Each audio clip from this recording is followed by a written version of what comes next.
Stand by for the broadcast. Today is July 19th, 2018. Get ready for the emergency broadcast system, the Forbidden History series. What they didn't want you to know, but we tell right here. Because somebody's got to do it. So do tell your friends, ladies and gentlemen. We now interrupt your normally scheduled program to bring you this very important deprogramming segment of the Forbidden History series. The deprogramming program right here, ladies and gentlemen.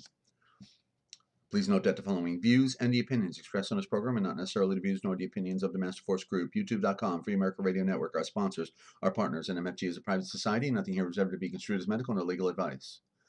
And listen to the Forbidden History prime time 7 days a week right here on therealpublicradio.net, because hidden beneath the sands of time lies the greatest of all mysteries. It's the Forbidden History. Unearth for yourself the secret truths that lie hidden just beneath the surface below our feet.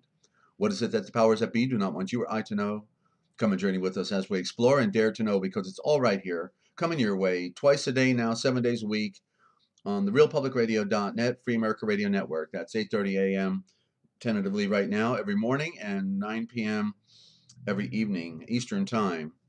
And so do tell your friends, won't you? And thank you for the audio check there, Lynn. Appreciate that. And thanks to YouTube.com. You have the Forbidden History series right here. Stand by for the broadcast.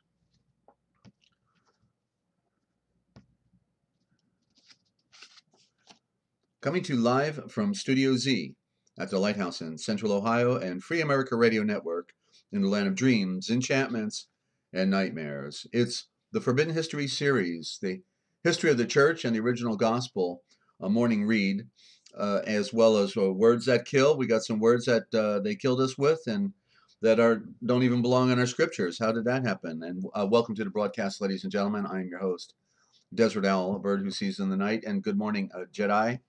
Okay, and good to have you, and all of the listeners around the world as they tune in on the recording. So we don't miss anybody that way. That's really a good deal. And yes, we are the deprogramming program right here. And you know, one who doesn't want to know is the slave who doesn't want to be free. And so we have to hear some things we've never heard before, ladies and gentlemen, if we want to be set free. We've got, my quote I just came up with just a couple days ago. Where is that one? Great lies of history. I got all kinds of, I don't know where that quote went to, but it went like this off the top of my head. Gee, I'm having a senior moment now. Come on, Desert, you can do better than that.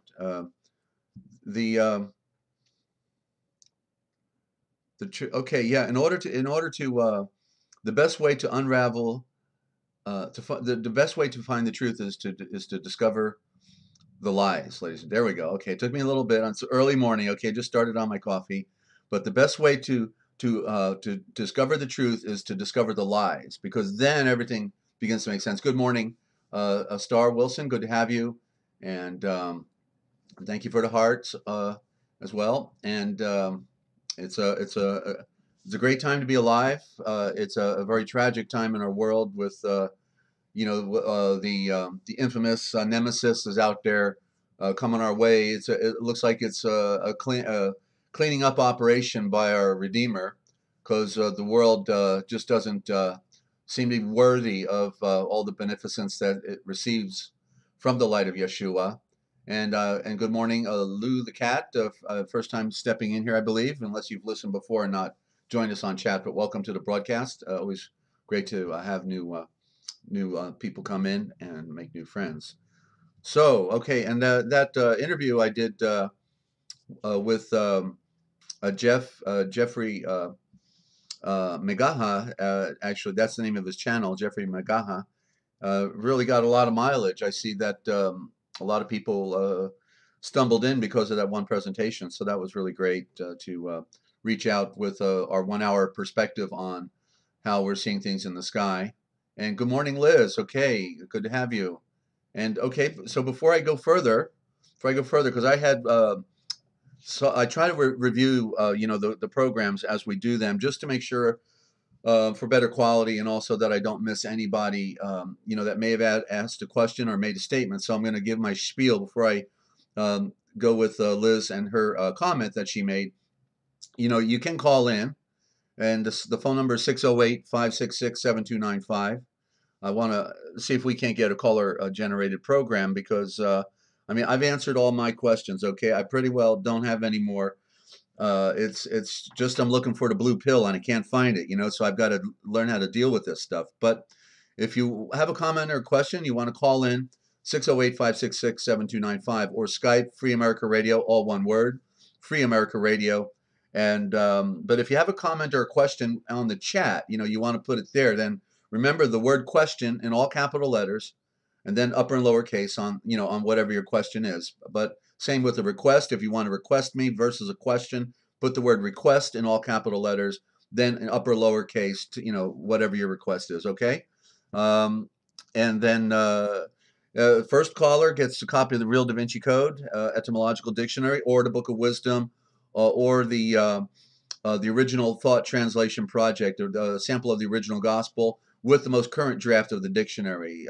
It's evolved over 7 years, and I haven't been able to do it for like the last 7 months. I can't believe it, but I don't know how to transfer my data from my old computer. So if you know anybody out there that's a geek, okay, I could use some help. I don't have the funny money to hire any professional. So I'm hanging in there waiting for a friend now. It's been about 6 months. So, okay. And by the way, I'm gonna prove out to you that the word Lucifer is not in the scriptures, okay? And that it's totally a construct of man.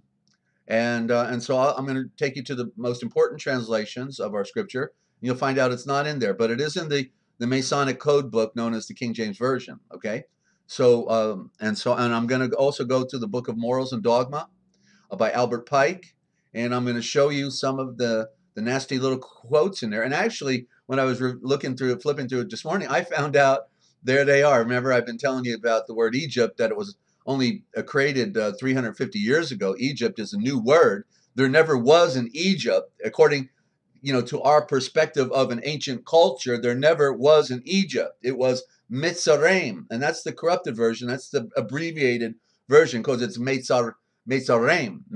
But yeah, whoa, okay, Lou, you're just tuning in. You got to go back to the premiere edition from 3 weeks ago and just work your way forward, because I've already done all of that, in a big presentation. So you just have to check it out. Good morning, Ninja. Good to have you as well. Ninja sounds dangerous. I don't know if between Cat and Ninja, well, I wouldn't want to mess with Ninja. Okay, but good to have you. And just having a little joke there. Forgive me, Ninja, but everybody's got the profound names when they come in here. It seems like we got Jedi, of course, but of course then I'm Desert Owl, and owls seem to get a bad rap because Moloch was an owl, and when I became Desert Owl in the 1980s, I didn't even know Moloch was an owl until I got into studying the occult a little better and everything. So anyway, we got miles to go here, and if you want to make a donation, any one of those books you can get. Okay, it's on a PDF version, and also if you want to support your health and this broadcast at the same time, then you can go to one of my friends. I'm going to give out his website, Live Free, and that's a number 2, livefree.basicreset.com. That's livefree2, that's a number 2.basicreset.com. You can join for free, get your own online health food store, and share it with friends. Good morning, San Groper. I guess it's good afternoon for you out there in Australia. Good to have you. And just started. You haven't missed nothing there, San Groper. Just good to have you. Okay, so before I get into the meat of the program here. Oh, and by the way, the free PDF download on the book. Okay, the original gospel, which I read. You can be doing your download now if you want. Before I get there, because we got the history of the church and also the original gospel, where I read in the original thought. I transliterate as I read and bring back the original diction that they've denied us, or lection, which would be more appropriate, lection. So, okay, so go to therealpublicradio.net, and that's where you can also make a donation if you wanted to, and get a sample of what you want. Just post it on the donation, and I'll get the email, and you'll get it after the program. But go to therealpublicradio.net/original_gospel.html. Okay, one more time. The real, always put the word the in front of it. therealpublicradio.net/original_gospel.html, and then scroll to the bottom. You'll see the free PDF. Okay, you can download and follow the read I do here. And also, the book right there, The Aquarian Gospel, is click on it. It takes you right to Amazon. You can get the 1919 reprint version, wide margin, a collector's item, and have the most important gospel of all the gospels of all the gospels. Okay, the Big Kahuna. They changed the name, put a new agey name on it, put a phony introduction in the book, and then nobody would think, okay, this is the, because they haven't been collecting lost writings for 45 years like I have, and so they don't have the ability, and mainstream Christianity isn't going to read it from the pulpit. Okay, they don't want you to hear the original story, the complete life story of Yeshua. Okay, how he left Jerusalem when he was 14 years old. There's even a part that's not in there about when he lived in England for 3 years with his uncle Joseph of Arimathea and Mare, and also I'm certain with Yalkanan John, who was a scribe, and they went to England, and for 3 years, that's where they wrote the first part of his story before the last 3 years, okay? The truth is stranger than fiction. It's all an open secret, but who's got the time and the ability to figure all this stuff out, ladies and gentlemen? You know what I mean? And so Yeshua just put me on the trail a long time ago. I was smart enough to know that I wasn't learning anything in school, and I got out of there real quick, and I got on with the Enlightenment, not education, because, that means what they removed from your brain. The Enlightenment, that's what we need. So with my opener here, before we get into the meat of the program, Liz Raff out there. I think Liz is in England. Isn't that right, Liz? You're in the UK? Does that sound for yuck, I wonder? Okay, never mind. But I can't remember. I'm trying to remember where everybody is. I get the name and then the association. So Liz, tell us where you are. I think you're out there in the UK. But anyway, so on the last program, she had a statement. I read once our name, and we can put name in quotes, because we want a title. But our name was written in full capitals on the birth certificate and makes us the property of the system or governments. And so, well, absolutely true. And I think this is probably the same. And good morning, Love Matters. Good to have you. And so I think this system is pretty well the same in all of the quote unquote Christian nations, being South Africa, Australia, New Zealand, Canada, and the U.S. Canada doesn't seem very Christian anymore, but anyway, nor does America, for that matter. I guess none of them are really when you get right with it, right? Liz is in Ireland. Okay, the Shamrock. I'll try not to forget that, Liz. And I love Ireland. It's got one of the most profound histories of all. I would love to go there and see those castles. I'm never going to kiss the Shamrock, but anyway, that must have been a sham, right?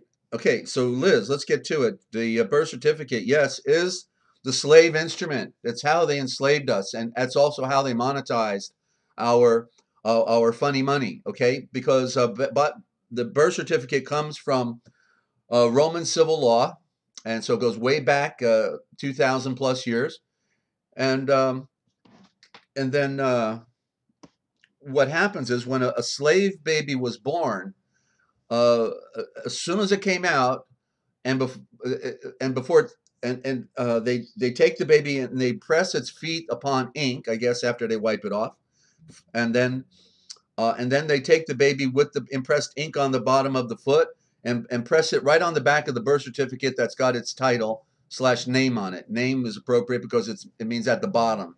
It means you're a slave. If you got a name, you're a slave. If you got a title, you're regal. Okay, so notice that the royal families all have titles, and then we have names. So they made us all slaves. And so before the baby's feet ever touched the ground, as soon as his feet touched the back of the birth certificate, it was a slave for the rest of its life. Did that happen to you?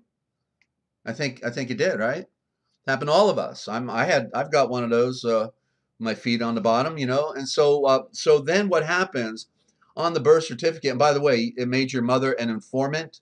She was the informant. She gave the information, and the word delivery means to hand over possession and control. Delivery means to hand over possession and control to another. So your mother, in the nexus of the birth certificate, literally handed over the control to a foreign entity, gave you away to the state, and she didn't know it. She was stupid too, and so interesting that it's the matriarchy. You know, they have the woman, you know, is the primary in this birth certificate, even though the seed is coming from the male, and it's like the male, you know, he's just secondary on the birth certificate. So that's a, you know, an interesting footnote. So anyway, you know, and so the whole thing is, you know, the doc is the doctor. You know, these are all commercial terms, right? Delivery, information, certificate, all commercial, and so you know, so so how's the mother? The mother is then the vessel. She's unloading the ship with the cargo, and so they call that labor, because they're with the labor, they're unloading on the dock, right? There's the doctor. The doctor means the power of the dock. He's got the power, so it comes from, it has a legal standing right there, and then but of course, before any of this can be happening, any of this transaction can be going on, the mother has to be doing one very important thing for all of this legal arrangement to occur, and that is she needs to be contracting. Okay, so isn't a contract a legal arrangement, right? And so the first thing the mother starts doing is contracting. Oh, she's creating a contract, and now she's going to go into labor and unload the ship and pass it off to the dock, the power of the dock and the doctor, and then with information, bring forward the delivery and make the delivery, and there with the doctor making the delivery, and then pass over control for the rest of your life. Okay, and yeah, it's all commercial. It's on the Admiralty High Seas. That's why the word craft in Middle English means treason, because those trees' sons, the trees' sons who crafted the ship, wanted to do commerce with the world. Everybody claimed the land, but one group of people claimed the sea, and those were the merchants and the Canaanites and the Phoenicians and the Mitzrayim at the beginning, with the Egyptians and the Hindu priest on the ship. Started with the Hindu priest, then with the Phoenicians. It was the rabbi on the priest, which is not of a Hebrew word. It actually comes from Babylon. And then ultimately we end up with the Catholic priest on the ship. So they always had the priest on the ship. They were the navigator. And that's the original word for prophet, right? It was the navigator. I pulled it all together with the movie Avatar. And in fact, here we go, okay?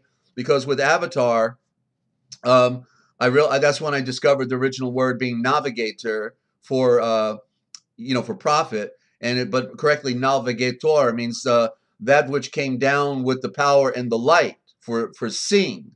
And so look at, what did they call those big blue people that represent the avatar, that are the avatar in the movie? They're bigger than everyone else. They're blue for Aryan, you know, the blue eyes of the sky, sun gods. Well, they were called, do you remember what they were called? You got to pay attention. They were called the Navi. The Navi, which is the same word as Navy. Okay, Navy. So who would be navigating on the ship but the priest, right? They're the ones who have all the secret knowledge of the stars, and they're the ones running the world secretly behind the scene, the priesthood. And so they're just giving the captain his orders.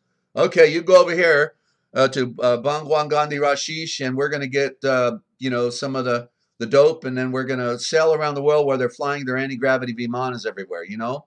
The greatest show on earth has already happened, ladies and gentlemen, and it's about to happen again. So I hope you're ready, because our spirituality is the only thing that matters. So Liz, I think, okay, so what they did then, they had our title, which they stole from us and gave us a name. Excuse me. I'm going to have to learn to mute that thing. And so what happened with the birth certificate, it then goes to the Secretary of State, and it's in upper and lower case. But from the Secretary of State, they then pass it on to the Department of Commerce in Washington, D.C., and then at that point, magico presto, bing, bang, boom, ba, bam, bing. All of a sudden, your upper and lower case name which is only part fiction, now becomes complete fiction, and it becomes all capital letters, which is also known as a vessel. A vessel is a ship.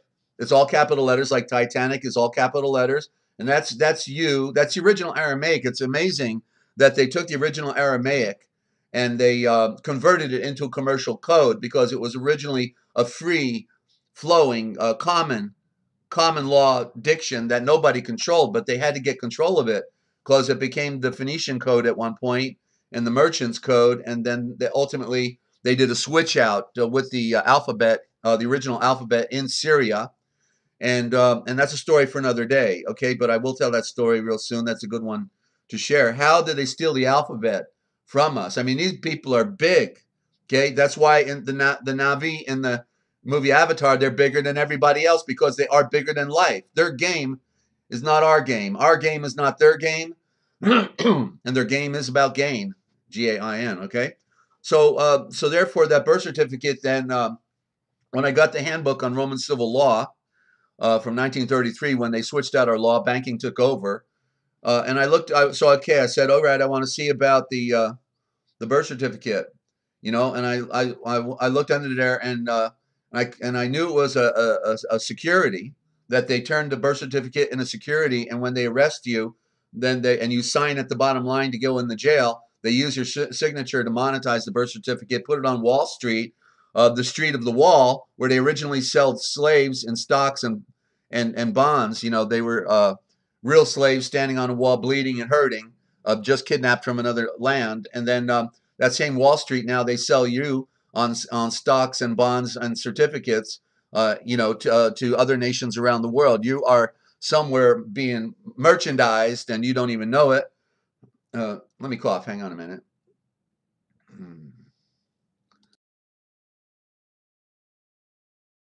Okay, thank you. So basically, when they monetize that birth certificate, get it on the on Wall Street and put you in prison, they're making about $30,000 a month. Okay, it doesn't cost to put anybody in prison. Why are they doing mass incarceration? Mass incarceration because the business is good. That's why they railroad innocent people into prison, ladies and gentlemen. So Liz, I I hope that helped you out, sweetheart. And now you know how you became a slave. Congratulations. Okay, but you can be set free. That's the good news. You can be set free, and that's what we need to focus on. I'm going to try to cough deep one more time. Hang on a minute. Okay, so are we having fun yet? I hope you are. I hope, if there anything is exciting, it's discovery.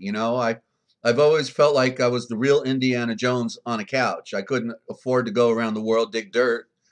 And this is actually far better, because it fulfills an ancient saying of an ancient sage. One day he said, you can know the entire universe and never leave your couch, and that's true with all the technology.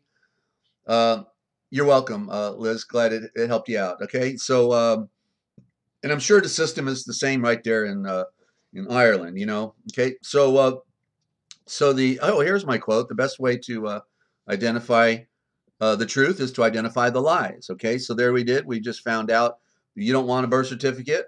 It's a very dangerous thing, and people are making money off of your hide. Oh, and then what they did, okay, the other thing is then, so when you're born, when you have the birth, because a ship, ship has to be birthed so that it can unload the cargo.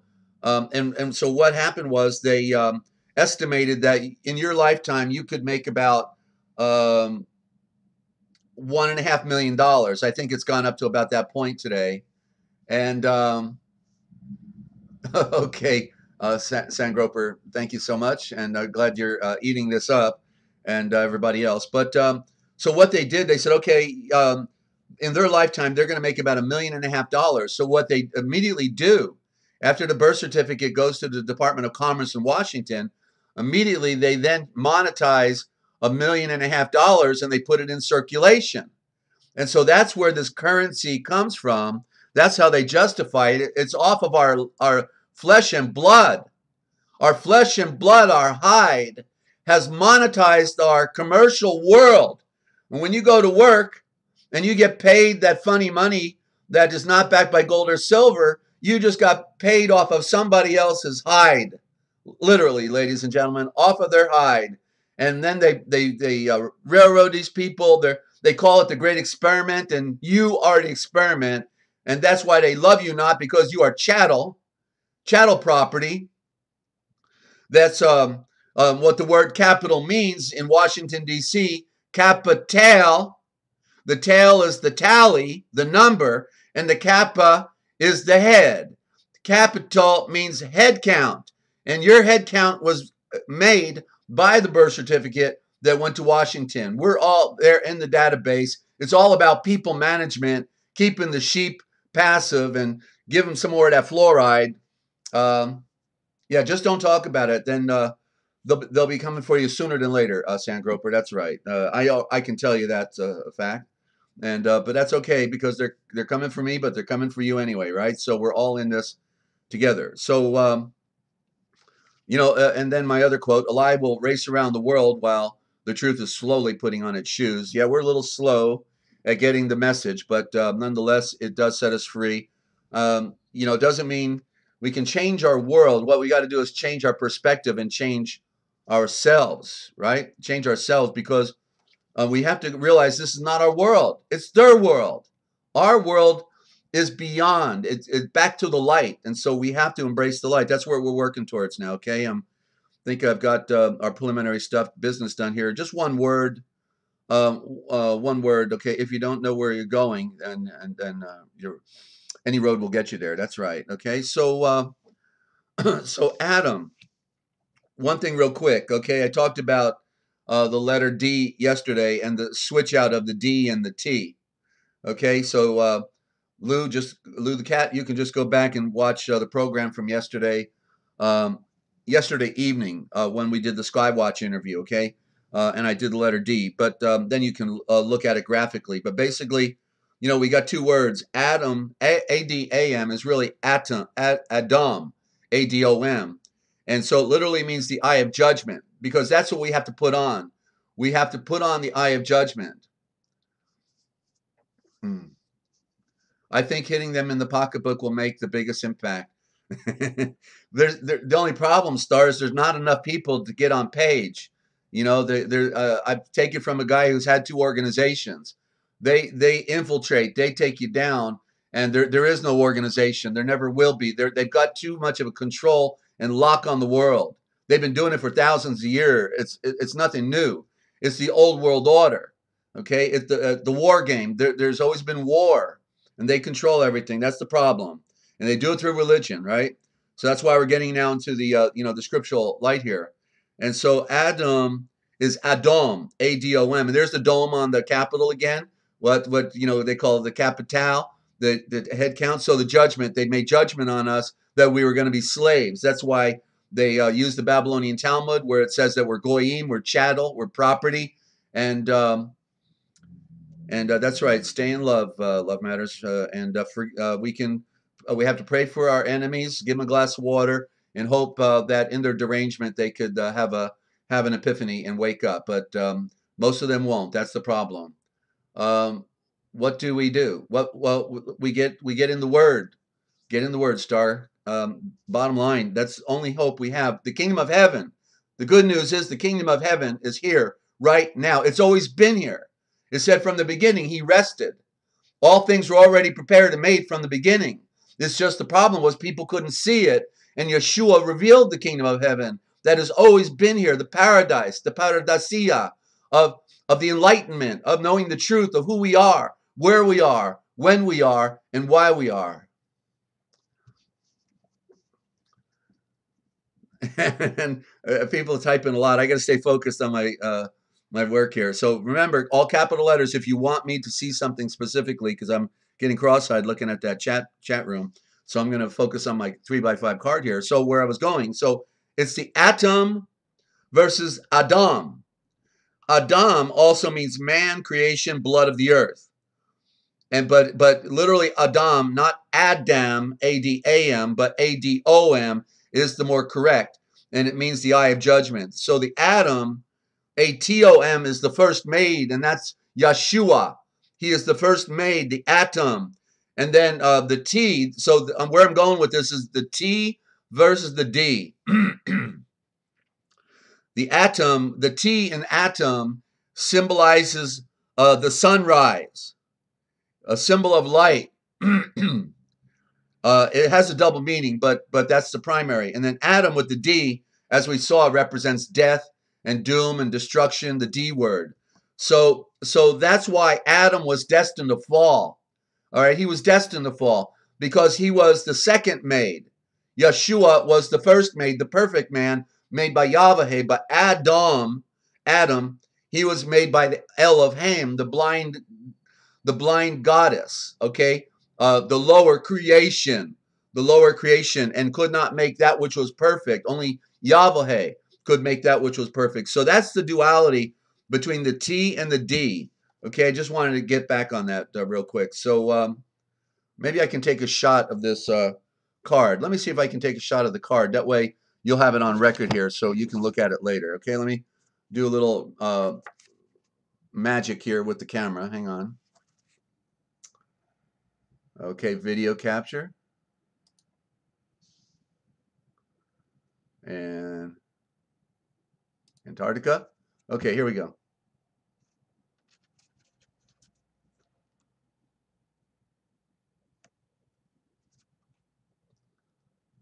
Okay, so get the picture. I know you can't read the small print there. In the red is showing that the T is the symbol of light and the D is the symbol of darkness. Okay, that's the battle. Adam fell into the darkness. It's Adam. Dome for judgment, dome for on top of the Capitol building. And that's the that's the correct spelling. Okay, there was only one change from an atom, A-T-O-M, to Adam, going down. The D is destruction, death and destruction. So, okay, so there you go. And now let's get back to the program here. Where are we at here? Antarctica, come back. Okay. And I've got to learn how to show my desktop. I'm waiting for my tech guy. I use OBS for my streaming, and I'm still learning how to do it. So, okay. And want to welcome any of our new listeners out there. It's always great to make new friends on the internet. It's an amazing time and world we have. And you are tuned in right here to therealpublicradio.net, Free America Radio Network, and I am your host, Desert Owl. Glad to have you. The only problem is you never call in. Love to hear from you. So one day, I'm sure you will, when you get that the nerve up or the good question. We're user-friendly here. We don't beat anybody up over the phone. Love Matters is carrying the ball here with all the other friends throwing their hearts around, all these big hearts. I love it. Thank you, Jedi. Very good. Jedi is one of my longtime friends here, going back about 15 years, and she used to even read scriptures with me for a while when I was trying to practice the original thought. And that's the thing I got to do, you know. So let me turn on a little more light, because now we're going to get into Lucifer. All right. Oh, Lucy, you know, so they reverse everything in our scriptures, right? And by the way, get your scriptures, okay? If you want to follow, you can get your favorite version of the scriptures. And I will be referring you specifically to Fenton and George Lamsa. Fenton from the Hebrew and George Lamsa from the Aramaic. Okay, so we got the two best translations.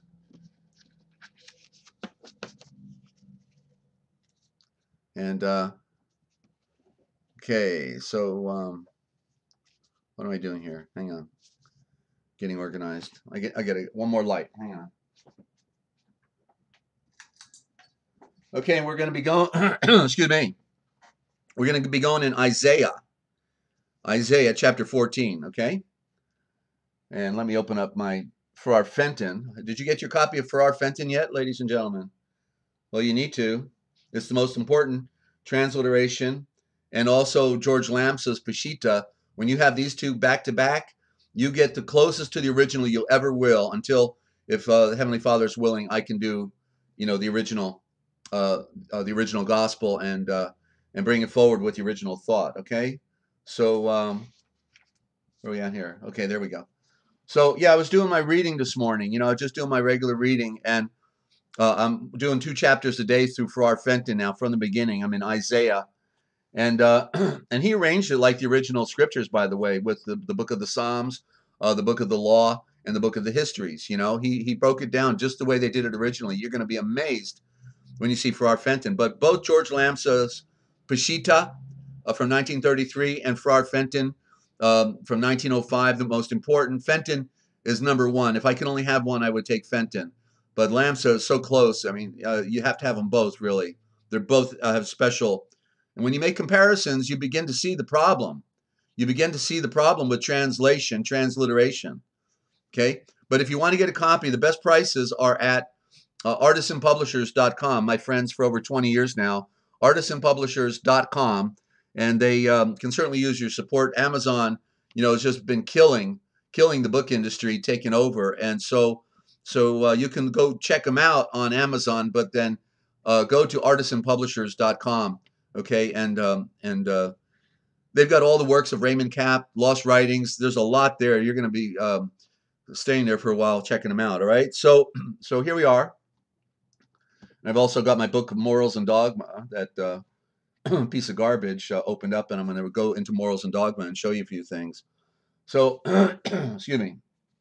So if we go to, I just want to start out at the top, because you've heard me say, if you've been listening, starting at the top of chapter 14 in Isaiah, you've heard me say that they changed the nouns, the names, the titles, and they turn and rather than giving the expression of that word, they turn it into a name so that nobody gets the picture. Okay, so the word Yaakov, which is Jacob, means seed of light. Okay. Seed of light. Isn't that what we want to be? The seed of light. So when Yaakov was given the name of Israel, it wasn't an upgrade. It was a downgrade. Okay? It was a downgrade. Because what happened to Israel? Well, they're gone now, right? 2,730 years ago, Israel was no more. Okay? We went over that. I proved it. The end of the book of Kings, right? And then Judah follow right behind. Well, okay, so here at the beginning when it says and I'm looking at the King James, but I don't know which one I want to read. Let me take a look real quick. For her, okay, and Israel, okay, Fenton says for Yahweh will have pity on Yaakov, and the King James says for the Lord will have mercy on Yaakov, but it's the seed of light. Change Yaakov into what it means. It's not the name. He's not calling him Jacob. It's referring to, the people, the Hebrew nation, the seed that came through Abraham, and he's calling them the seed of light. In other words, the children of the sun. Okay, the original meaning for the sky watchers, they were calling them sky gods. They came down from the light. That's why it was blonde hair, blue eye. Okay? Blonde hair, blue eye. You better, Lou, you need to go listen to one of my back programs. I don't remember which one it is, but I talk about Yeshua. So just to start listening to the back programs, or you can call me on the side, and I'll be glad to explain the term Yeshua, because it's Yah, Y-A-H. The E, letter E, is a corruption on the spelling, and okay, and Yeshua, okay, well, we're in class, okay, so I used Jesus for the longest time, okay, we all use words that were of a lower, order. We're supposed to come up to the higher order, so I want you to, I'll spill the beans here, okay, because it's not, I didn't discover it, it was George Howard, okay, and George Howard, he found all of the Hebrew Gospels hiding in the Jewish libraries. They stole all of the Hebrew Gospel of Matthew, and all the fragments are in the Jewish libraries. The Jewish society, who is not Israel, stole all of the Hebrew because they didn't want us to know our pure tradition. They robbed us. So in the back of his book, he said that the word Yeshua versus Yahshua, Yeshua is found in the Babylonian Talmud. Okay, and what it literally means, it's like a curse, and it means, may his name be blotted out forever. So every time you say Yeshua, you just said, may his name be blotted out forever.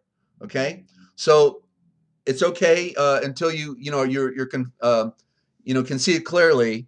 There's no offense to be taken by somebody using it, because we know your heart, and Yeshua knows your heart. So I use Jesus, okay, the first in the beginning, and that was the healing Zeus. Okay, the healing Zeus. So that's a Greek god. Okay, Jesus. There was no J. J just came about 200 years ago. We got a letter J. It was Isus, Isus, the eye of Zeus, and also you can see it's synonymous with Isis from Egypt. Okay, that means it's the hidden woman. It's the hidden woman, okay? So all of these enigmas, that's what we're talking about today, the lies. I'm going to show you that the word Lucifer was never in our scriptures, okay? I'm going to prove it to you today. And the beauty is waking up, because we've been lied to from day one, okay? And so Jesus led me to Joshua. Joshua led me to Yeshua, and I saw the Messianic movement. Where this came from was the Messianic movement was and is controlled by the secret Jewish Kabbalistic society. They created the Jewish Bible. Okay, they did the translation, and so they enforced the word Yeshua. And even the Jewish people that were following weren't smart enough to figure it out, because they're not following the Babylonian Talmud like the priesthood is. The priesthood running the show. Okay, so it's a deep, deep thing. Yeah, Issa means woman, right? And they even referred to Yeshua as Issa in the book I told you all about yesterday, The Unknown Life of Jesus Christ by Nicholas Notovich. And in there, this gospel that came off the trail in Tibet was called the Book of Issa. They literally changed out the name of the title of the book and put the Book of the Woman. The woman is Lucifer, but she's an illusion, okay? Now, there's no woman that flies through the air, wearing a dress with boobs and does damage everywhere. It's an idea that men have subscribed to, just like creating a corporation. So let's look at Isaiah now, all right? And so he's writing to the seed of Yaakov, the seed of light. And so he says, and will yet choose Israel. But what is the Israel that he's going to choose, right? Because Israel was annihilated in 730 BC. So the Esha-Rael, because that's the correct word, not Israel, it's Esha-Rael, and the word has deep meaning. Go back and listen to the back programs. I got to go get my 3x5 cards. But Asha, you hear the word Asha there. That's why they called it Asha Minor, because minor is menorah, menor. Okay, so Asha is the light of Asha. Asha is the royal A. That's the royal I for seeing. You got to put the royal A on.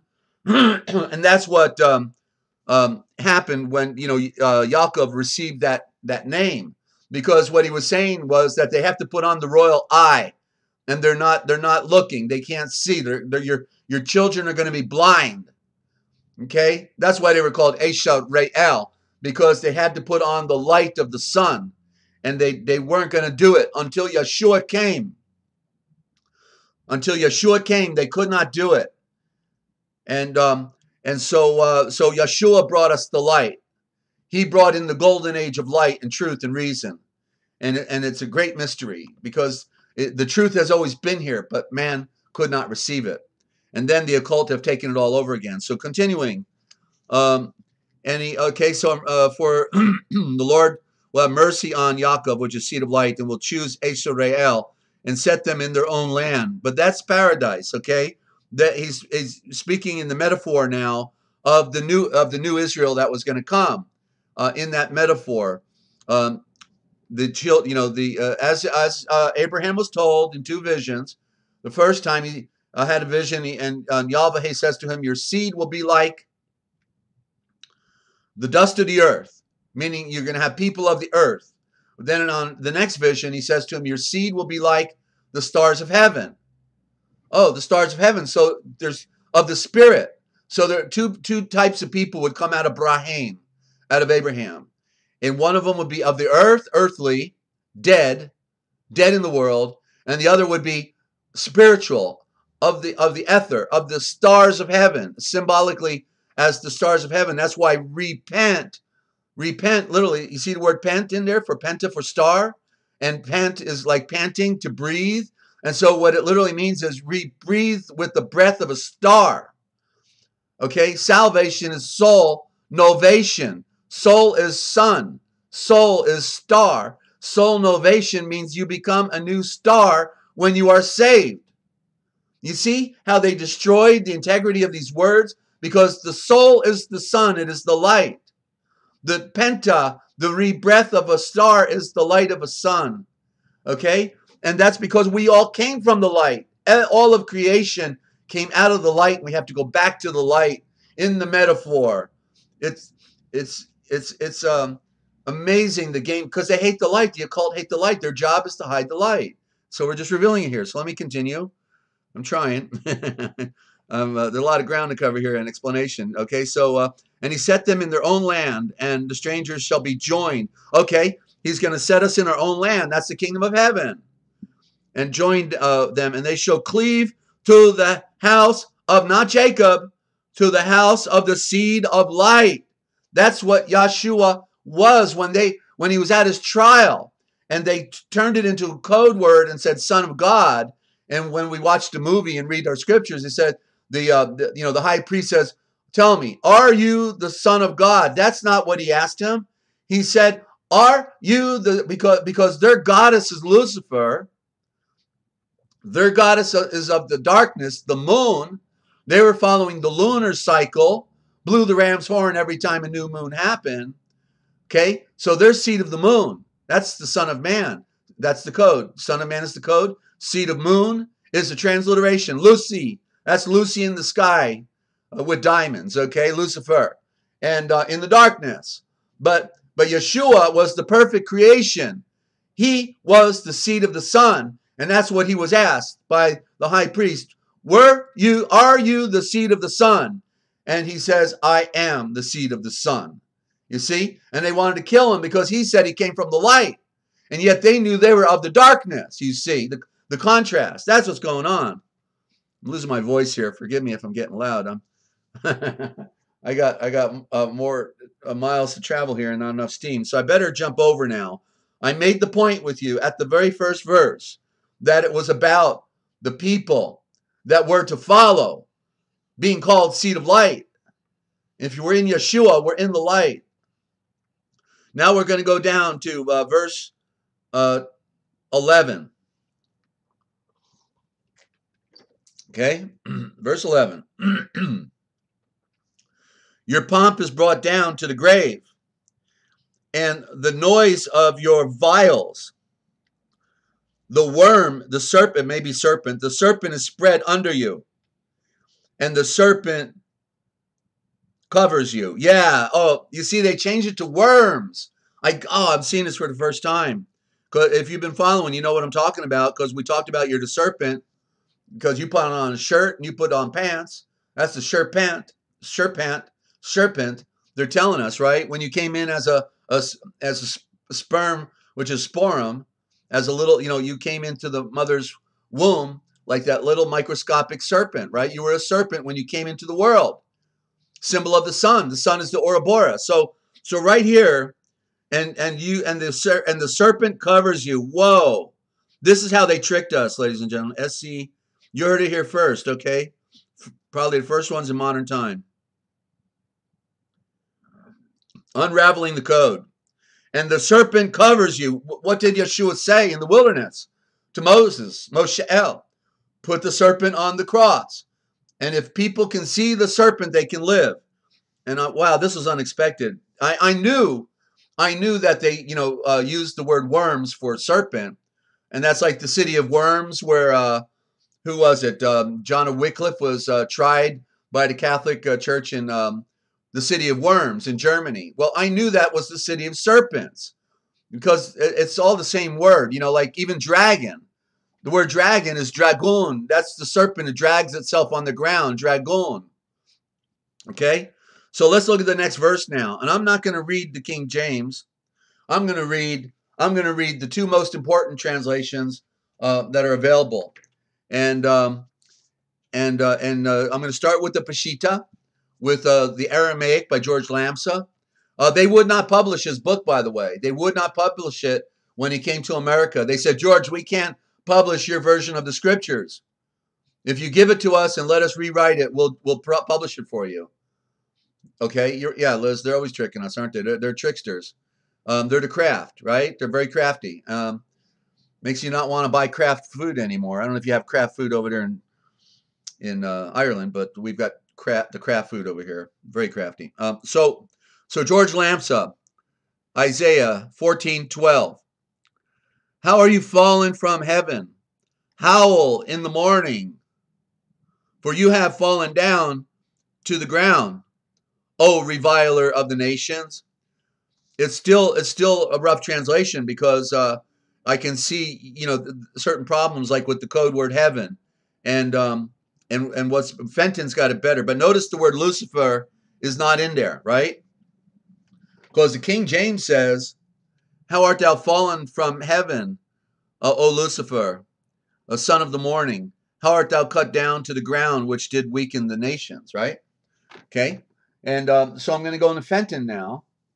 And how fell you from heaven? But heaven would be from the light. From the light. Heaven is a code for the light. It could be the code for the sun, for the sky, for the cosmos. They use it for four or five words. Okay, that's the trick. Glad you're listening in, Ninja. Yep. It's amazing. It's all coming together now. It's been a lifetime of preparation just to bring this presentation to all of you wonderful people out there who deserve to know the truth. There's so many good people out there that have been lied to, and they're good people and they deserve to know the truth. And that's, what Yeshua is doing with me. Okay, I'm not smart enough and I'm not worthy of this. I've failed miserably in my life over and over, and yet I wanted the knowledge to, for myself to be set free. For my daughter was my biggest inspiration to study the truth, because I realized when I brought her into the world, I didn't bring her into life. I brought her into death, and I wanted to be able to give my daughter life, in the aspect of being born again. And so I was inspired because I want to give her the truth. I want my daughter to have the truth. So I did this for me. I did this for her. And now all of you can be the beneficiary, because the Father gave me the anointing to know how we were being lied to. And once you can figure out the lies, ladies and gentlemen, then you can figure out the truth. Okay, you have to know you're being lied to first, right? The dictionaries, the lexicons. Lexicon means, listen, lexicon, lex is Latin. What part of a con don't we get? Lex I con, the word I is in the middle for looking. It means the law of the con. The lexicon, which is supposed to be more superior than a concordance, is the lie of the con. They know they're lying. They put their crosses all over the lexicon cover, and it's a symbol of the black sun, meaning they're hiding the light. You got to read the symbol. Confucius said, signs and symbols rule the world, not law nor words. Okay, so that's the great mystery that we woke up into, and we have to pull it together. Okay, so in the Fenton, Isaiah 14:12. How fell you from the sun? And where it says bright son of the morning, it would actually be light bearer of the darkness. It's referring to the moon. The light bearer of the darkness, the symbol of Lucifer, clothed with light, has no light, is only a reflection of the light in the darkness to help us see in the deeper darkness of the night, whereas we want the great light. And so when it says here in Fenton, bright son of the morning, it's really referring to the female aspect of creation, because the creation is the house. The body is the house. The planet is our house. The sun is the great house that shines down on us. We're in the house of the sun, okay? The great house. And so it is really not bright son of the morning, but light bearer of the darkness. Down, down to the earth, you destroyer of nations. Whoa, the destroyer of nations. So you see, it is the falsehood. What is the destroyer of nations? But the lies and the deceit of the occult darkness that wants to rule the world. Okay? So, and I've got one more witness. Okay, I can go into now the book called the Sefer, and I'll show it to you because I've only shown this book once before. But let me pull up the camera again. Let me button my shirt. I'm hot over here with a ceiling fan, but let me just do that. Okay, let me open it up and I'll show you. The next book I'm going to go into is, whoa, what did I do? Wrong one. Hang in there. There we go. All right, boom. Well, where's my camera? I got to pull off the cover. Okay, here we go. So here's the book, the Sefer. Now, Sefer means code. It's a cipher. So that's the code book. That's why we don't need to learn Hebrew. Okay? Because Hebrew is not, we didn't have the Hebrew. We had Aramaic. The followers of Yeshua spoke Aramaic. The Hebrew belonged to the priesthood. It belonged to the priesthood, and it belonged to the wealthy. It was their code book. Sefer means code. But in here, I'm going to show you also this powerful book. Look how big it is. That looks like a law book, and that's the scriptures. This attorney up in Montana did this. He's an expert in Hebrew. And so let me switch out now.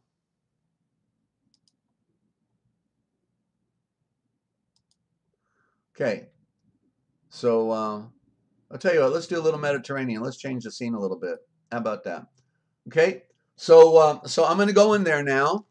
And I've got two witnesses that Lucifer is not in our scriptures. Okay, got George Lamsa and Farrar Fenton. Now let's go in this book. And by the way, this book is called, well, the website is sepher.net, CEPHER.net. It's going to be over $100. It's got the book of Jasher in here, the book of Jubilees, the lost chapter of Acts. He's done an amazing work, but he didn't know about the code, and that's not to his fault. Right? We've all been lied to, but I saw things in here that he didn't even get, and perhaps I'll interview him one day. Might be interesting. But anyway, let me go into Isaiah chapter 14.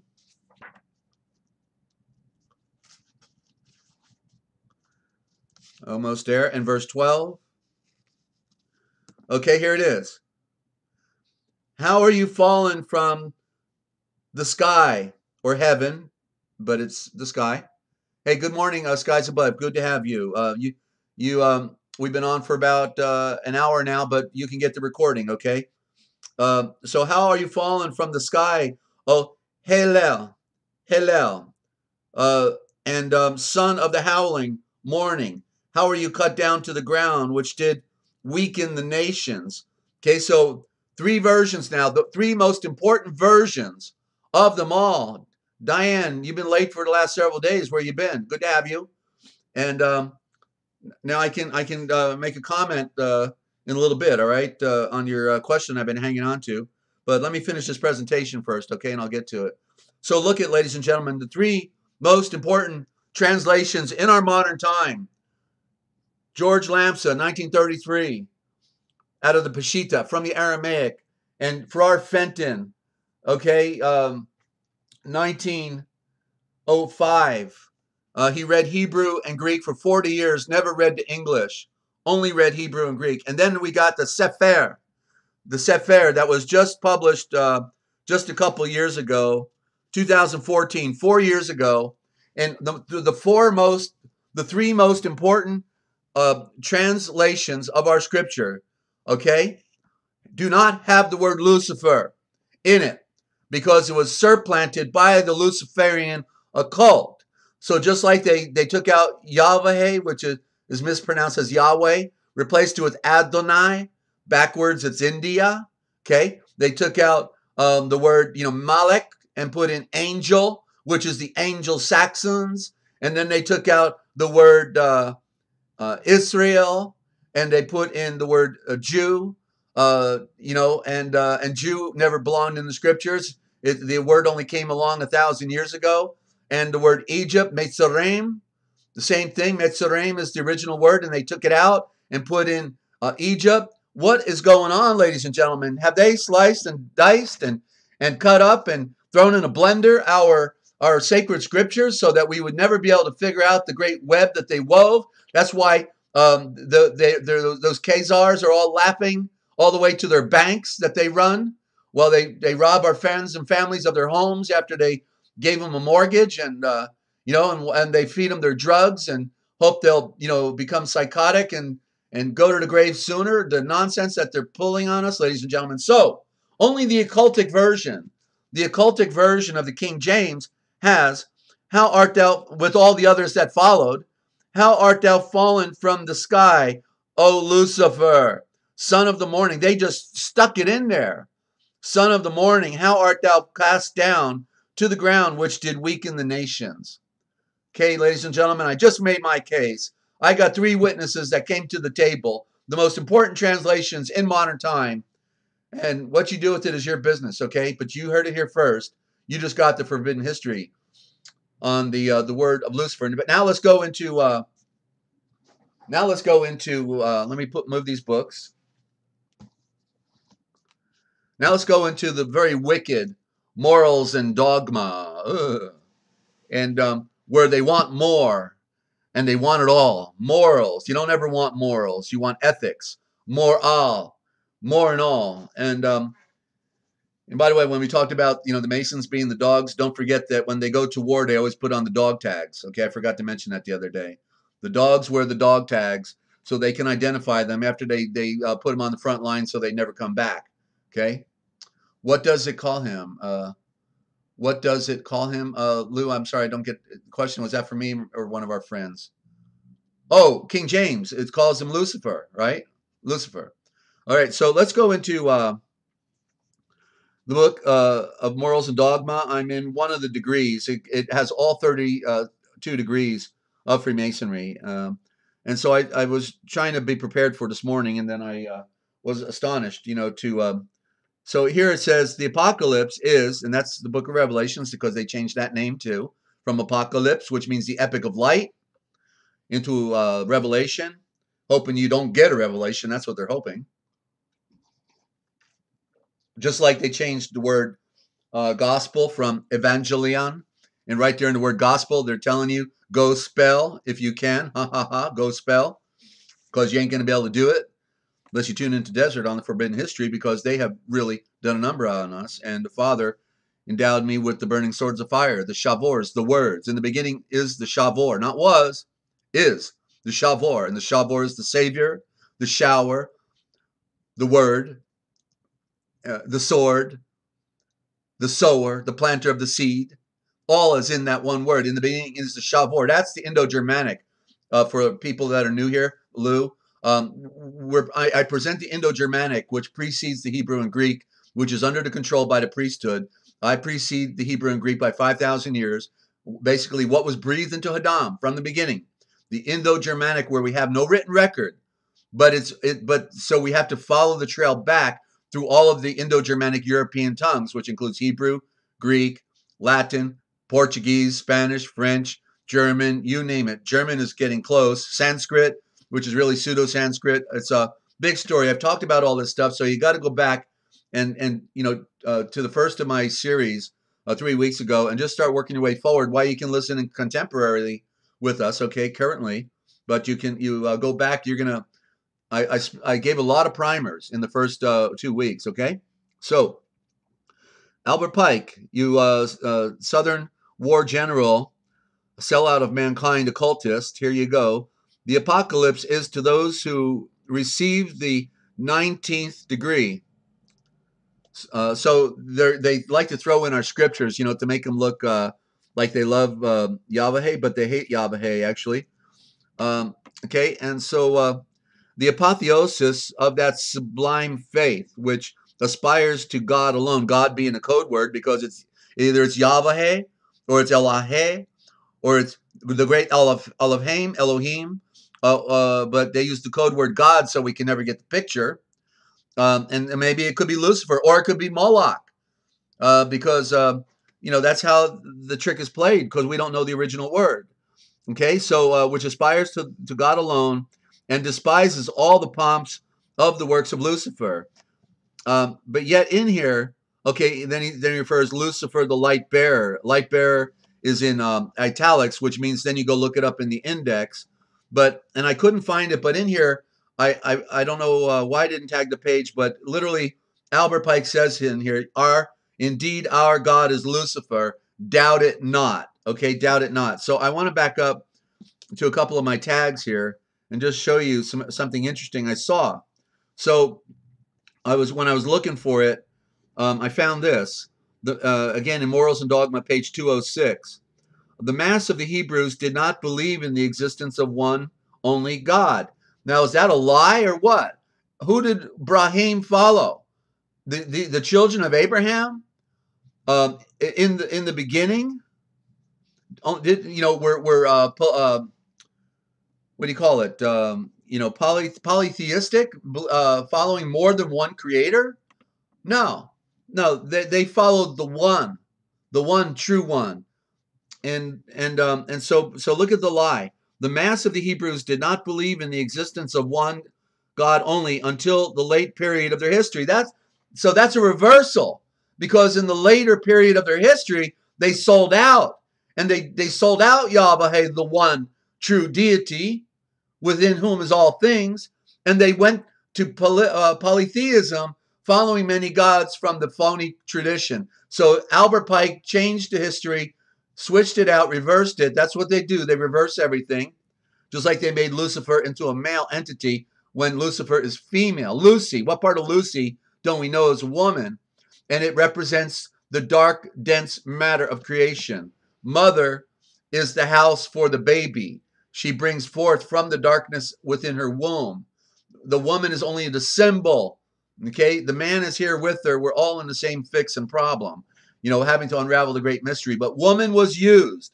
That's why, she, is of a smaller size and has smaller muscles, and then she has to carry the baby at the same time. And she's got a lot on her shoulders for being smaller with less muscle. But the point is that because only a creation, Yahweh couldn't make a creation greater than himself. So what he made is a creation lower than himself. That's why the woman is smaller than the man, because the man represents the Great Spirit, okay, which is superior to all. Man's got a lot of work to do before he even, you know what I'm saying. But the woman is smaller because she represents the lower creation. Man represents the spirit. And so that's the great mystery. That's how we interpret the metaphysics here, okay, in the science. So continuing on with, because I was amazed what I found next, okay. The early and popular ideas of the deity were singularly low and unworthy, even, and that's another lie, because we know Abraham was great. Brahim was great, the breath of the many. Brahim, the breath of the many. Even while Moses was receiving the law on Mount Sinai, they forced Aaron, and here he spells it Aarun, interesting, with a long U over Arun, to make them an image of the Egyptian god Apis. Well, right, they compelled them to do that because they came out of that polytheistic society, and they said, "Hey, what happened to Moses? I think he's dead. Let's do something here." And they were bringing back the pagan culture, which is what I talk about on this series in the duality. That, why does the darkness bring us the light? What is going on? Why did they take over our scriptures? I just proved it to you. They took over our scriptures, but other scholars figured it out when they went to the original or the most ancient copies, and they said, "Oh, there's a movie called Lucy, huh? Okay, I'll have to check that one out." So that's the duality, the play of the light and darkness, light and darkness, light and darkness, light and darkness, going in a spin, like the sun and the sun going around every day. We got 12 hours of light, 12 hours of darkness, 12 hours of light, 12 hours of darkness. Nature is telling us that we are in a field of duality, and therefore it is the darkness that then introduces us to the light. That's why Israel failed. That's why Israel was annihilated in 730 BC. Has been gone for almost 3,000 years. And then we got this pseudo-Israel over there in the east today. And they're just, that's why they have no interest in the true Mount Sinai, discovered by Ron Wyatt. That's why they have no interest in the real Noah's Ark over there in Turkey, discovered by Ron Wyatt. That's why they have no interest in telling people that the Ark of the Covenant was discovered right under the very spot where Yeshua was crucified, discovered by Ron Wyatt through a vision. That's why they don't care about the real Red Sea crossing in the Sea of Aqaba, which means the water of souls. Aqaba, water of souls, which went from the Sinai Peninsula over to Arabia, where the real Mount Sinai is. That's why they don't they follow the Babylonian Talmud. Their Bible, the Tanakh, is merely a cover, a bib. That's what Bibel means. Bible means covering. It's their cover. They want to look like their original Israel, but they follow the Shiva, Krishna, and the Babylonian Talmud. They're occultists in the dark, deep darkness of any depth you can ever imagine, ritually sacrificing the babies of our world, drinking their blood, and having sex with them at 3 years old, as it says in the Babylonian Talmud. Those are the judges on the bench with their black robes, okay? Not all of them are in on the scam. They just wanted to be a judge. You know what I mean? But though there's a lot, they wake up by the time they get to the 33rd degree, many of them are eating the flesh of a virgin young lady that they've kidnapped and slaughtered, and then they eat their flesh in a cave. Okay, this ritual goes on, and this is at the point when many of the Freemasons go home and kill themselves because they had no idea what they bought into, and then they sold them souls to an idea called Lucifer. Okay, so let me continue here, and so they fell down and worshipped their calf, and they were ever ready to return to worship the gods of Mitzrayim. So you hear he's got it. All right, another witness right from Albert Pike himself. He's calling it the original name that I said in the beginning of this series, Mitzrayim. That's the original word. That's the only word that describes the place called Egypt. Hey, Sandgroper, thank you so much for stopping by from there down under, and be well. Okay, she's heading to bed.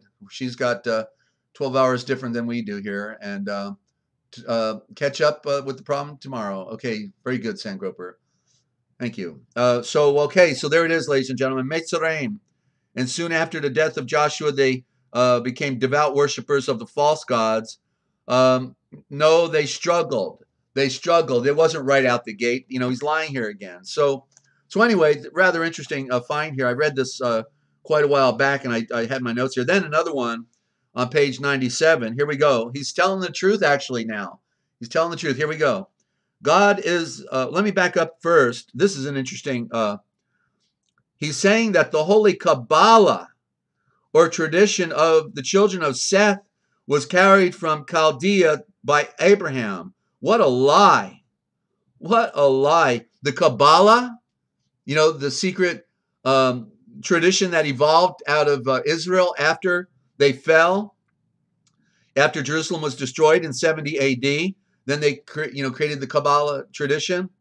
And he taught, so carried from Chaldea by Abraham, taught to the Egyptian priesthoods by Joseph. Give me a break.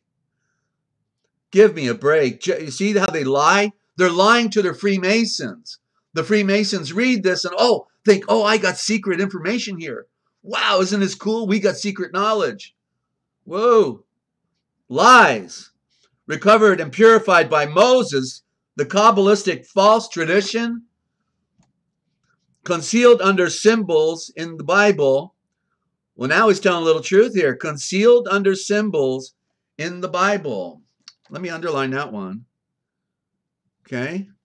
You'll never read this book, ladies and gentlemen, so I'm glad you tuned in, because I know that most people don't have the ability to find the book, let alone want to read this very dry piece of garbage. So Moses concealed under symbols in the Bible revealed by the Savior to St. John and contained entire under hieratic figures. Hieratic meaning like when I'm talking about the alphabet. Okay, the alphabet are the symbols that tell the story. He's telling the truth right here. Okay, under the hieratic, that's like hieroglyphic figures, analogous to those of all antiquity. And he's talking about the letters of the alphabet and the apocalypse of that of the apostle. And so he's calling them Kabbalists. The Kabbalists consider God as an intellectual, an intelligent, animated, living, infinite. And I'm going to skip down now to where I was going. So here he says, God is the absolute of faith. He doesn't tell you what God, right? God is the absolute of faith, but the absolute of reason is being. And then where he's got the sacred name, he doesn't interpret it correctly, but it's right there, the YHVH for Yahweh. But then he says, I am that I am is a wretched translation. And therefore, this time he's telling the truth, okay? I am that I am, because I always knew that they took the other half out. Hey, Luke Cats, thank you for stopping by. Good to have you. You got a lot of legwork to do if you want to catch up, but we're here anytime we can serve. All right?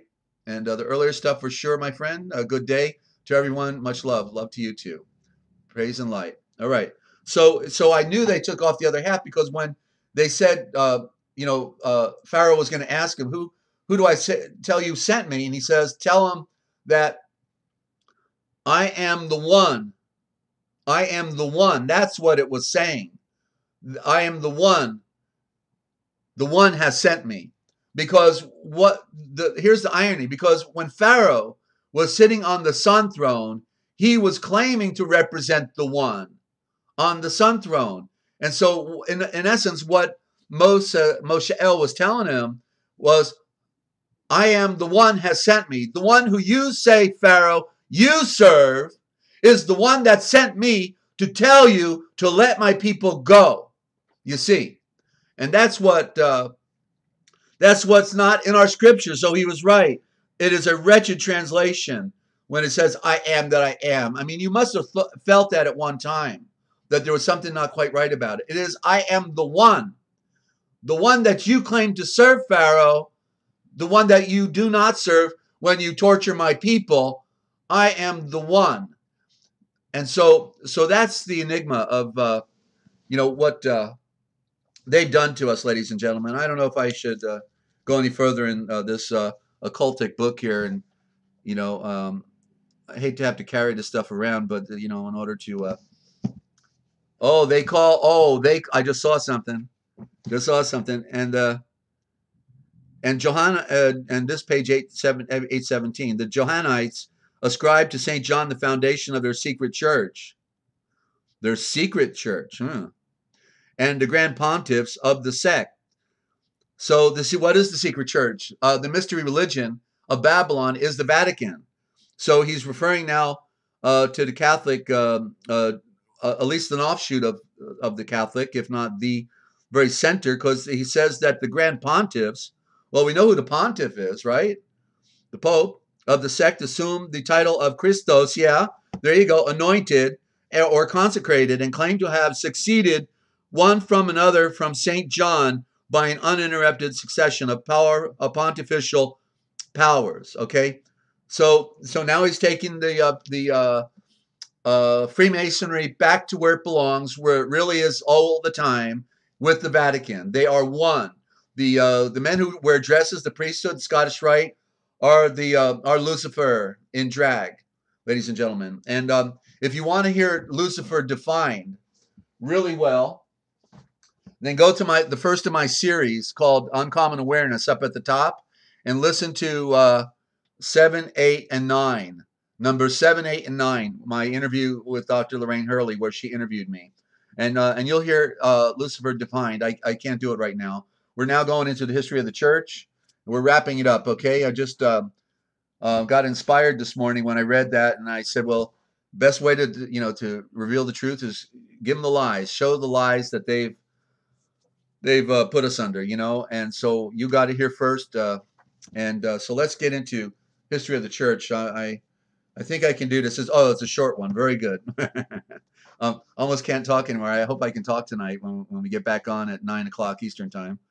And by the way, welcome to any of our new listeners. Okay, I know that we've got new people popping in all the time, so therefore you are tuned into the realpublicradio.net, Free America Radio Network. We got a Free America, and all of our friends around the world from all the deception that has intruded in our lives through religion and science. It's all one shell game, ladies and gentlemen. They love us not. The people that run our world, these presidentes and prime ministers and what popas and priests, they hate, they love us not. They actually disdain us, have made us into chattel property. We're the slaves on the plantation, and they hate our guts. Okay, and they murder. They murder us when it's good to do. They put us on the front line of wars. You think they're going to give you true scriptures? You think they're, when they control publishing and religion, they're going to give you true scriptures? Give me a break. Yeshua is the revealer. Yeshua is the tree of knowledge. One has to go before Yeshua, and he will reveal nothing in secret that cannot be known, nothing hidden that cannot be revealed. That's the good news. The good news, ladies and gentlemen, and you're getting it here, okay? And if you may have some friends that you know that are home alone, especially our older friends like me, nobody to talk to, and call them, tell them about the broadcast, because you're do a friend a favor, and they can socialize, have a wonderful group of friends they can hang out with. And oh, Diane, I see. Okay, real quick, because she had a quick question before I go into the read.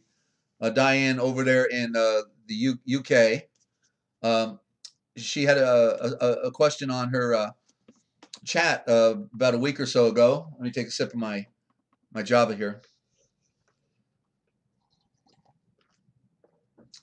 And you are welcome to call in, anybody, okay? Love to have a call. But the question for Diane was, what do you think?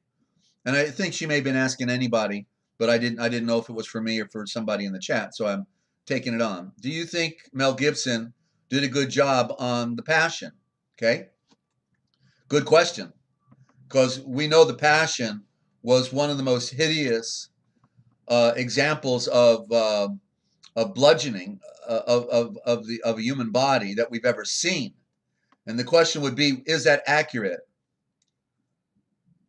Okay, Jedi, just hold that for a moment and let me do this one first. Okay, and so was the movie of The Passion by Mel Gibson about 15 years ago? Was it an accurate depiction? And the answer is no. No, it was not. Very, very soon, one of these mornings, I'll tell the story, that was true, because the whipping that Pilate gave to him would be considered a secondary punishment. In other words, he was trying to avoid executing him, and so he thought if he gave him the punishment that is given as a penalty for those who are not really guilty, but because they were at the wrong place at the wrong time, they give them a whipping to remind them, don't you ever get yourself in this position again. And so he was giving a soft, whipping with, whatever they use, cat of nine tails, I don't know. So no, Pilate did not tear his body apart, because Pilate was his friend. As we read in the Lost Gospels that they took from us, he tried to save his life. He offered him a ride out of town the very night he had the Last Supper, prior to him breaking bread with his friends. I read that. It's on the one of the first issues. Remember, it's in the Arco volume, right? He said, come on, I've got 40 horses ready to take you outside the country. And Yeshua refused to go. So, and then we have it also in the original gospel, which we're working our way towards. It's going to take a couple months before we get there, but you can read it ahead. You can read it. Okay, so the stories are not what we think, and we have to compare them all to get the picture. And there's no better witness than the letter of Pilate to Tiberius, right? Okay, so yeah, so no, it was a Hollywood. I think Mel was sincere, but the thing that just come to my mind. because I know a lot of these movies by Mel, he's got to do because he's on contract with the occult, and he's revealing a lot of the occultism in this his movies, just like with the one called Signs, when the crop circles and all that, and he was a priest. He was a Catholic priest representing the Jesuits, and his wife was cut in half. Oh, that symbolism is powerful right there. His wife is cut in half in the end, and and then he becomes a priest again. You see, so he's tipping off. And hey, my pleasure, Diane. Thank you for coming back and being with us. So it's amazing. You got to read the symbolism, because if you can read the symbolism, you get it. And in fact, the word signs in the movie cover, literally, when you see how they wrote it, it created a code, and it literally means go sin. So they convert the word signs into a certain configuration. And you can see right there when you look at it, now that I've told you, it says go sin. Okay? Right in our face. So it's an occultic world, ladies and gentlemen, an occultic world. And they're having a party on us, Just like last night, I watched, I had to take a break, and I watched the movie How It Ends, because I heard some friends talking about it, on the channel here when I was doing the interview the other night. I said, okay, I got to go watch it. Signed up for Netflix. Didn't think I was going to do that again. And so I watched it, and they're telling you stuff in there. I didn't think it was a very good movie, but they are telling you stuff in there, Okay, so Jedi, you had a question. What about the title Emmanuel? Well, they say it means God with us, but it more correctly, El is a separate word, so it should be a hyphen. Uel, man is creation, and so it implies several things, but one of them is more correctly the age our Father came to visit us, because Yeshua represented the Father. So being known as Emmanuel, it means the enlightened Father came to visit us. That would be more correct, not God with us, but the age that the enlightened Father came to visit us, and that's what Yeshua represented. Okay. So that's about the best, example of that. So let's get in wind this thing down now and get into the history of the church, and then just one chapter on the original gospel, so we can at least say I did it. I didn't realize I was going to be on such a roll today, but it's so much to cover, and yeah, it's a deep wick. Okay, so our Savior's disciples.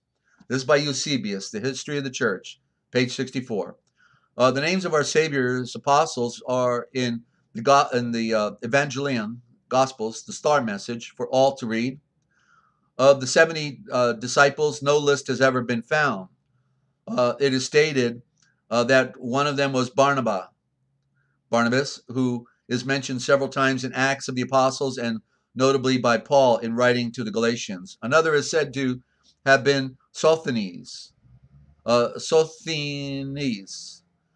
joint author with Paul, or one of the letters to the Corinthians. And by the way, Eusebius was the librarian, the last librarian of the collection of Christian writings in the library there in Syria. He took it to Constantinople.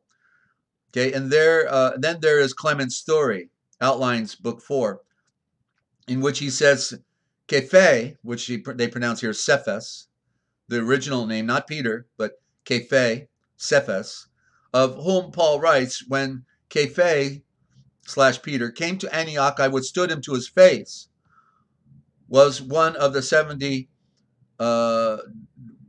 disciples who happened to have the same name as Peter the Apostle. Oh, okay, so that's interesting. He's making a claim here that was somebody else. What's the footnote said? And the footnote, the translator says, an absurd suggestion in view of Galatians 2:9. No doubt Clement wished to save face, and alluded to by Paul. Okay, yeah, there are some interesting things about Eusebius in his inaccuracies, so we have to take it with a grain of salt. Okay, just take it with a grain of salt. And that's what I do. But there's so much to learn in here. We've got to read everything, no matter how good or bad all of them are bad. Josephus, Philo, all of them are been tampered with by the priesthood. And I know Eusebius was a sellout because he took the library over to Constantinople for Constantine the Great, who wasn't so great. Instead of saying, "Hey, Constantine, I'm not picking up the library and moving it over there to Turkey. Crucify me." Right? He didn't say that. No, he didn't say that. There is evidence also that Matthias, who took Judas's place in the list of apostles, and the other man honored like him on the drawing of lots, had both been called to be among the 70. Thaddeus, again, is said to have been one of them. About him, a story has come to my notice, which I will shortly recount. In addition to the 70, there were other disciples of our Savior. And by the way, disciples is originally mathame, and it means truth seekers. His disciples were truth seekers, ladies and gentlemen. Isn't that a fundamental of what we open the program with every day? It's about seeking the truth, right? We love the truth. We want the truth. We're exposing the lies, and they were called truth seekers. Not disciples. Is a cloud from the original words. Okay, so there are 70 other disciples of the Savior, truth seekers, as you would find if you considered the matter and accepted the declaration of Paul, who states that after his resurrection from the dead, he was seen first by Kephe, then by the 12, and after them more than 500 brothers at once, of whom some, he says, have fallen asleep, meaning they're dead. That's the first state of death. But most remain alive. Most remain alive at the time of writing. Next he says, how are they alive? They're alive in the Mashiach, right? Next he says he was seen by James, that's Yaakov, seed of light, one of the reputed brothers of our healer and pure breather of light. Then, as if in addition to these, there had been on the pattern of the 12 a large number of Malachim, not apostles, but royal messengers. I defined that as postal the other day. Of when they shipped out the package, they didn't want them coming back. A large number of royal messengers, apostles, such as Paul himself. He adds later, he was seen by all of the apostles. We're just going to have to use these commercial admiralty pagan terms, ladies and gentlemen. That's all we can do. They've done a number on us. Hey, Lynn, thank you for stopping by. Good to have you, and for being there. Okay, so next we'll be reading tomorrow a story about the Prince of Edessa. The Prince of Edessa, and he was the one who wrote a letter to Yeshua, and he said, "Hey, I heard you're being persecuted by your own people. Come on over here. We'd love to have you, babe." And so Yeshua had a letter written back to him, and I'll read that tomorrow also. Okay, and so one more. There's one more here. One chapter. It's a short one. Thank you, Father, because I'm losing my voice here. Okay, we're in section of the original gospel, section 4, Daleth. Now, we did the letter D just the other day. That's Daleth. Childhood and early education, not an education, and enlightenment. The childhood and enlightenment of John the Herald. Elizabeth was baruched and blessed, and spent her time with Elchanan and gave to him the lessons that Elihu and Shalome had given her. And Elchanan delighted in the wildness of his home and in the lessons that he learned. He was living out there in the caves, with the Essene. Okay, with the Essene. And now in the hills were many caves. The cave of David was nearby, in which the hermit of En-Gedi lived. This hermit was Mathino. And math, there's the word math. Math means truth. Math means truth. So Mathino then literally means the seeker of truth. That would be a good interpretation. So Mathino was a priest of the Hebrew sect in Mitzrayim, mother star of the temple of Saqqara. When Elchanan was 7 years of age, Mathino took him to the wilderness, and in the cave of David they stayed. Mathino plowed and planted seed, taught, and Elchanan was thrilled with what the mother star breathed. And day by day, Mathino opened up to him the mysteries of life. I assume some of you are following along. Okay, if you've got your copy, free download, I gave that out at the beginning of the program, and also how you can get the book. So you'll see how I transliterate while I'm reading. Okay, that's what I want you to see, because this is the expression of that. Yochanan loved the wilderness. The eye, he loved his mother's star, his master, and his simple fare of surroundings. Their food was fruit and nuts and wild honey and the carob bread. And Matheno was an Israelite. He was claiming to be of the original Israel then, because we know it didn't exist anymore for 700 years. Matheno, and he attended all the Judean festivals. When Yochanan was 9 years old, Matheno took him to a great festival in Jerusalem. The wicked Archelaus had been deposed and exiled to his distant land because of selfishness and, oh, you're kidding, selfishness and cruelty. And Yochanan was not afraid. Yochanan was, because remember, his father was killed by, the Herod family, right? Yochanan was delighted with his visit to Jerusalem. Matheno told him all about the service of the Judeans and the meaning of their sacrifice and their rites. Yochanan could not comprehend how the closing of the eyes, that's sin, could be forgiven by killing animals and birds and burning them before Yahweh. Matheno breathed, the great Elohim of the sun and moon and earth and all the stars does not require sacrifice. The custom with its cruel rites was borrowed from the idol worshippers of other lands. No closing of the eyes was ever blotted out by sacrifice of any animal or bird or of a man. The closing of the eyes, sin, is the rushing forth of blood of the earth into the many avenues of wickedness. If one wants to get away from closing his eyes, the eye must retrace his steps and find his way out of the fence enclosure of wickedness. Return and purify your hearts by divine love and the perfection of light, and you will be forgiven. This is the burden of the message that the herald Yochanan must bring to blood of the earth. What is forgiveness? Yochanan inquired. Matheno breathed. It is the paying up of debts. A man who wrongs another man can never be forgiven until he rights the wrong. And that is if he can, of course. If he can't, that's a different story. The Vedas say that none can right the wrong but him who does the wrong. Yochanan breathed, if this be true, where is the power to forgive except the power that rests in man himself? Can man forgive himself? Matheno breathed, the door is wide open. You see the way of man's return to right and the forgiveness of his closing of the eyes. And so this is a part of the initiation of Yochanan. And he was primed for who he was. I discovered the lost speeches of Yochanan, ladies and gentlemen. Literally, I've got about 8 speeches of Yochanan, and it proves out the fact when the scripture says of when Yeshua said, "Of all the men born of women,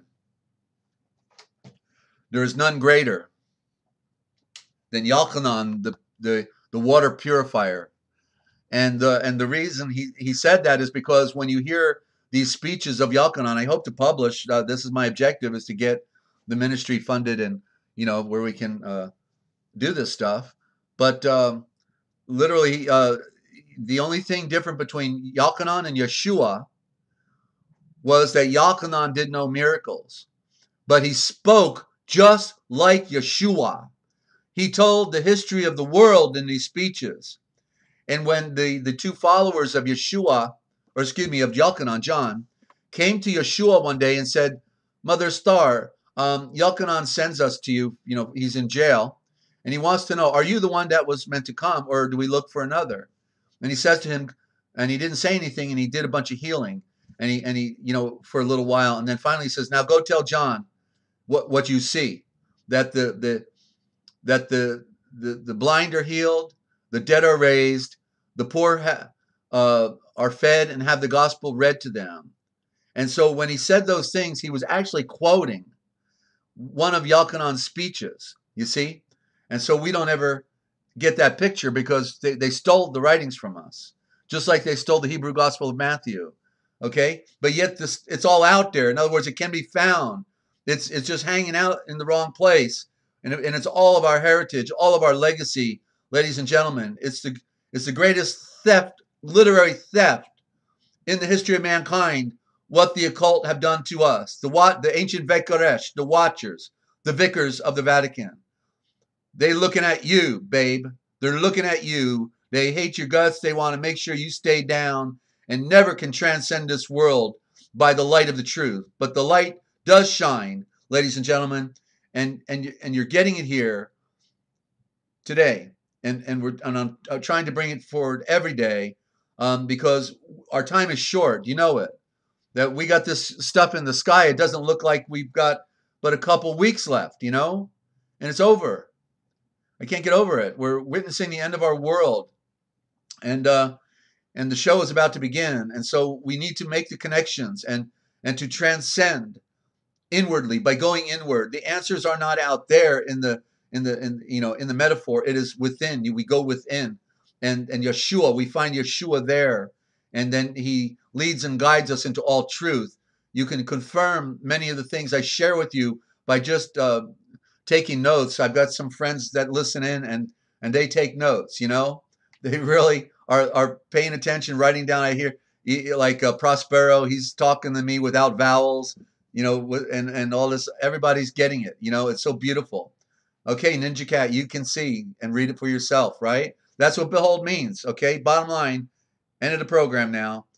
The word behold is you must see and read it for yourself. They stole that statement out, put the word behold there, some archaic word you never use, think it has no meaning when it's one of the most important words at the beginning of any important statement of Yeshua. Behold, you must see and read it for yourself. I can't make anyone see anything. Only you, ladies and gentlemen, can see and read it for yourself. I'm Desert Owl, thanking you for tuning in. Don't forget, if you want to know the future, then just look for the Forbidden History because you'll find it right here. Coming back tonight, 9 p.m. Eastern Time, Father willing, if I have my voice left. Okay? Be safe out there and watch that sun. Okay? We're in a microwave now. Don't forget it. Thank you, Diane, as well. Okay? Peace and love, all of you.